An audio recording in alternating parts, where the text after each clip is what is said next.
Good morning. Hi, baby. Zyrtec is helping, but I think we're going to have to maybe split the dose today, see how that works. And if it's not great, I'm going to make him an appointment for that allergy shot probably tomorrow. Tomorrow I'll call up probably. Hi, cutie. Good morning. How are you? Are your allergies getting to you too? Well, they got to me yesterday. Oh, I couldn't hardly breathe. Just my sinuses just closed up. But also I have the dogs and all that hair, which is bothersome. But when my allergies flare up, it just feels like hair's all over me and I can't get it off. So I use my nasal irrigation and got some rest. I feel better today. I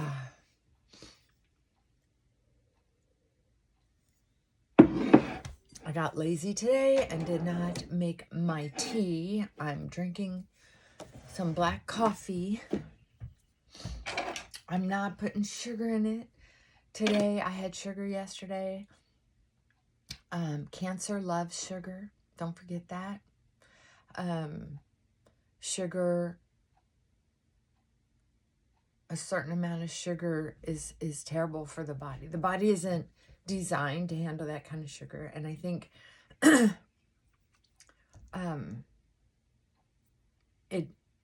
you've heard people talk about inflammation. I think for me, anytime, the way I understand it, anytime the body's assaulted with things that it doesn't know how to process, it has to work really hard. And when it does that, it sends antibodies, and all those antibodies is what makes us swell.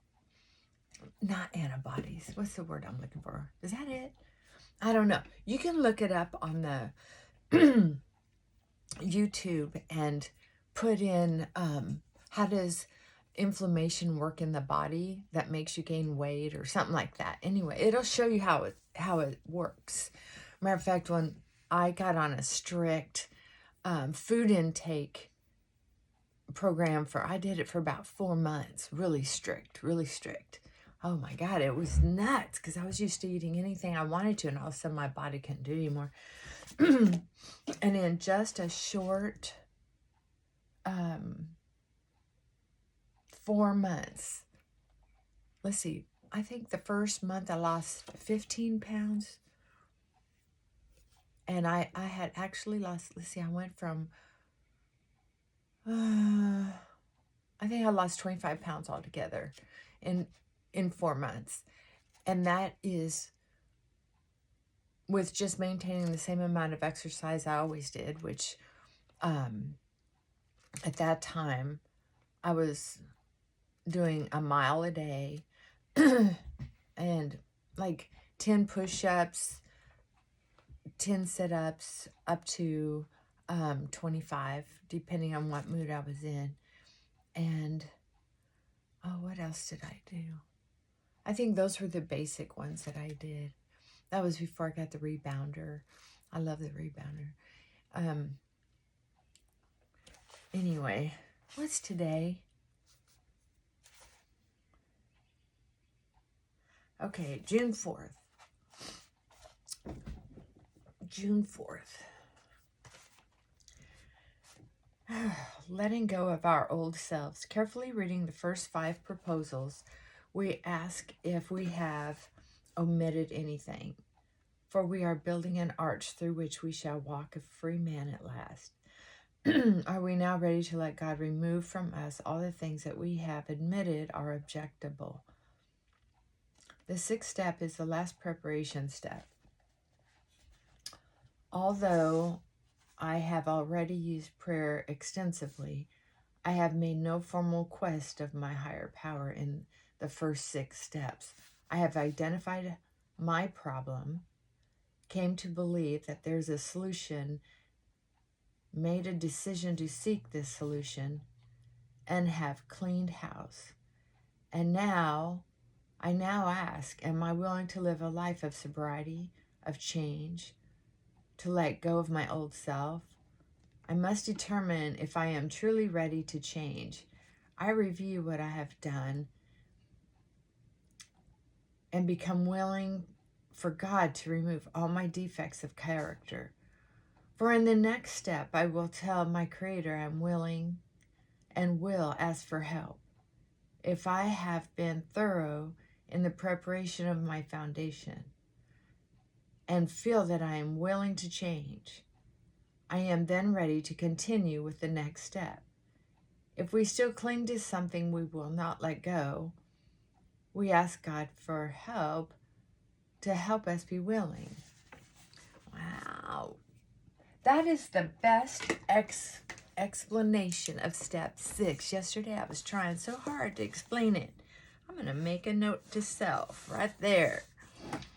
Step 6. You know what they do in it's quite a few of the books in the literature that's World Services approved, is they kind of focus on the step of the month. There's 12 steps, 12 months. So that's kind of cool. It's about making a declaration. Oh, I don't have much time. Making a declaration. It's kind of like how wedding vows are supposed to be, right? It's about making to yourself, though, and to others. It's almost like in an AA meeting, coming to AA, being a part of that. I like that style of getting clean and sober because of all the support you get. Like in a lot of weddings, the preacher will make it clear that it's not just the couple getting married, and they're not just asking for the maid of honor or best man for support in their marriage. It's asking the tribe, everyone in the audience, everyone in the family, to basically bless the wedding, support it, and if they need anything, to be aware and to help support the marriage. Encourage it, hold it up mentally, physically, and prayerfully. I love it when preachers include that in the wedding talk. And I think that's how I feel like it is when I go to AA meetings. I feel like, it takes a tribe to keep me maybe not sober so much anymore, but sane. We need, it's great to have a great therapist. Yay, great to have a great therapist. But people need people. It's like some people say, just eat meat. Well, that's all well and good, but the body, as far as it makes farm girl sense, that you also need to eat other things. Not all peoples were just meat eaters. They had to go into different locations depending on the weather, to get food. And sometimes you weren't going to get an animal. You had to eat forage. So all I'm saying is it takes more than one thing to keep you sane, and that is other people. You need the feedback and support of friendships, mother figures, father figures. That's just a part of being human. When you don't go to any tribe and the only person you talk to is the medicine man. You gotta have other people too. You have to have people who make tents, tan hides, ground the grain, skin the meat. God, doing all that yourself, by yourself, would be exhausting. You ever watch Naked and Afraid? That's just for what they have, a 14-day challenge, 21-day challenge, and then they have these competitions. It's fascinating, especially when you see two people working together, and then especially if they might be struggling, but then they have other teams that kind of find each other, and then they're like, oh, thank God, the work is going to be so much lighter. This is great. It is. The work is always lighter when we have other people around us to help support the decision to stay in this commitment, either to survive with nutrition, with safety, or with addictions, with mental health. Humans should not be lonely for long.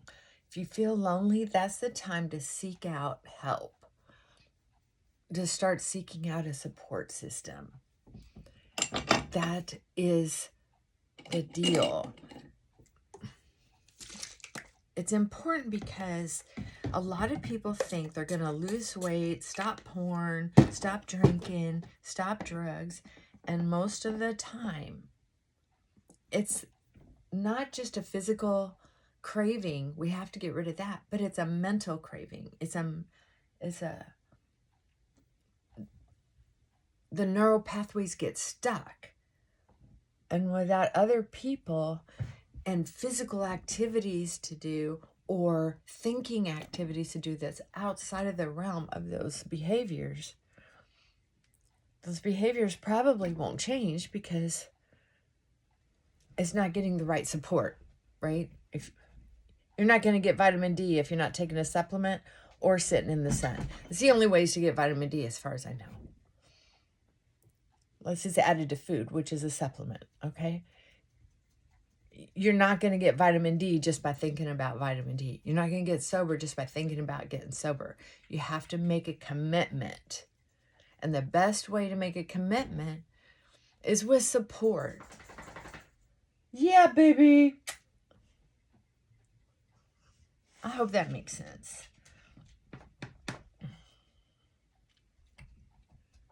Humans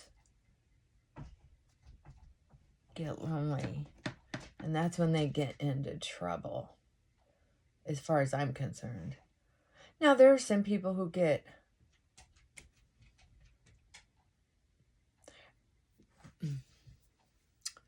culturally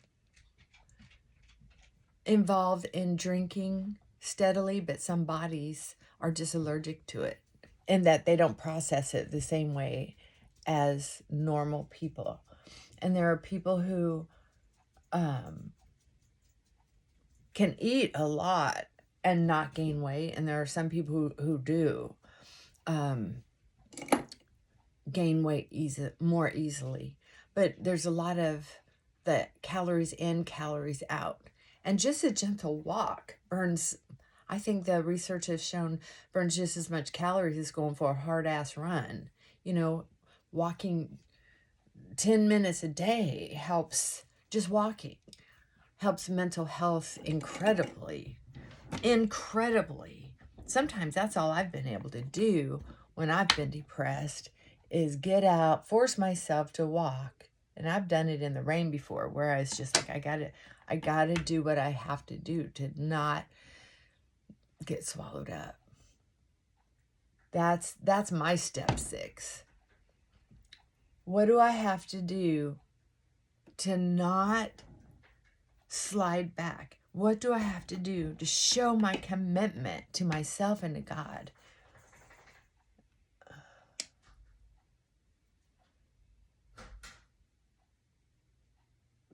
Yeah.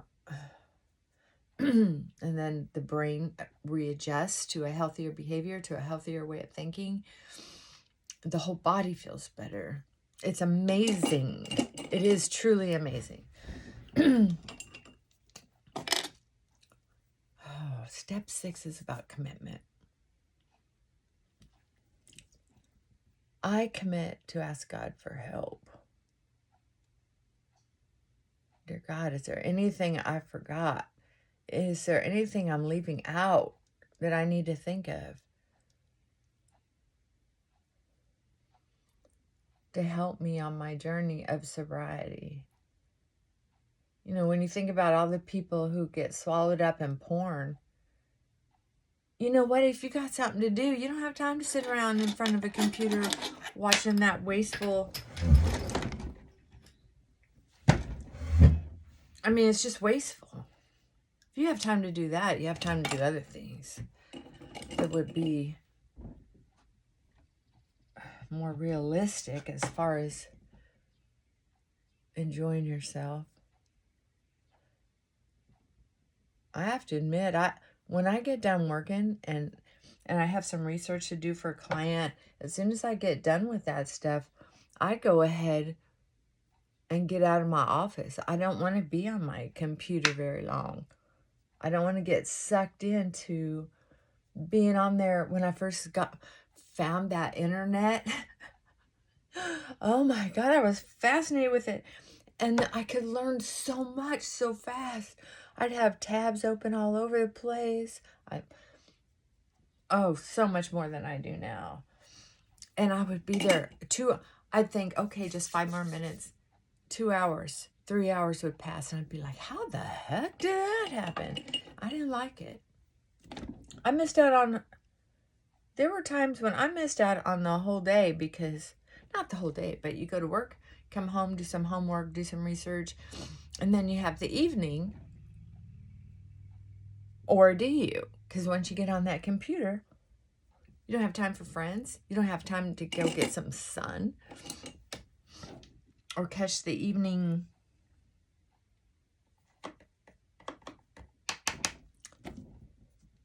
chit-chat down in the park, taking the dogs. Yeah, it's about making a commitment. And you don't have to be militant about it. Just make sure that every day you do something for your mental health sobriety. Even if it's just acknowledging you don't feel like doing anything. Keep aware, keep it in the forefront that there is a commitment. And here's the thing. Step 6 is about asking God for help when you need to. Yes. But it's also making a commitment to asking God for help. There's a difference. See, that's what I'm trying to say. It's not just asking God for help. It's about making a commitment to asking God for help, right? Excuse me. So, I think you get my drift. But it was tricky for me because I wasn't raised with an inherent appreciation for commitment.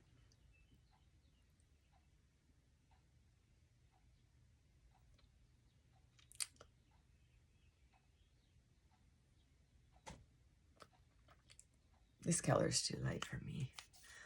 It needs to go on top, not on the bottom. Oh, well. I don't know what to do. I don't have time to mess with this. I'll just put one of these on.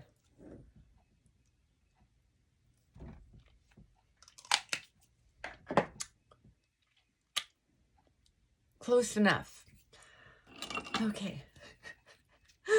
Why am I making you hang out with me this long? I don't know. I'm excited about the commitment to well-being. And I think sometimes when I'm putting things off, like conversations, even, let alone putting things off, like getting foods out of my cabinet that I know are basically me not being committed to God. There's some things in my, matter of fact, I have 5 things sitting out on my counter right now that I'm going to Google to just see, because I can't decide how bad they are for me or how good they are for me. I think they've caused me inflammation, and I know that when I eat them, I sneeze. And a couple of those things are probably expired anyway. So I'm going to look at those later. I made a commitment that I'm not going to have stuff in the house that's not good for me. Matter of fact, you know, I love that international coffee mix. I don't know if you know this, but the calories and stuff like that is one thing. But then if you look at the ingredients list, that's a whole nother ballgame. You know, what's it doing to my body besides the calories? I don't know. I'm going to Google that too. All right. And now I'm going to get out of my office. No, I'm kidding. I got to get to work. All right. Have a great day. Make a commitment to yourself. If you don't have the guts to make a commitment to God yet, a God of your understanding, try to experiment with making a commitment to yourself. Like, have a little mini marriage ceremony with yourself, you know, throughout the day if you have to. Wear a special ring or a bracelet that says, wait a minute, I'm important. I'm the most important person. And then when I take care of myself, I can be the best role model and caretaker for my child, for my spouse, right? For my mother-in-law, my neighbors, right? There's a hierarchy. Me and God, me and everybody else. All right. Think about it. All right. Bye for now.